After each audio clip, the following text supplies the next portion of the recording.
Allah ya ji kan dan Maraye Jos, ya ce ƙasa mai cinye-cinye ta cinyewa, ta cinye kaka, ta cinye iyaye, a kwan a tashi wata rammu za ta cinye.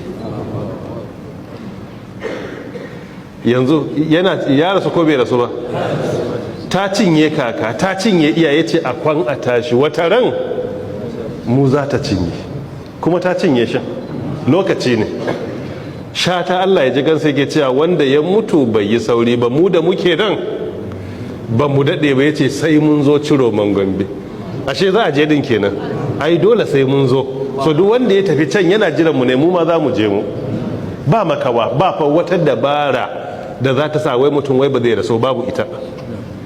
Kana iya addu'a Allah ya raba ka da tambayin kabari, kana iya roƙon Allah ya raba ka da tambayan filin kiyama, kana iya roƙon Allah ya sa ka daga sha wahala a kiyama, kana iya roƙon Allah ya kai ka aljanna babu hisabi babu azaba, duk mai yiwa ne, amma dole fa sai ka rasu.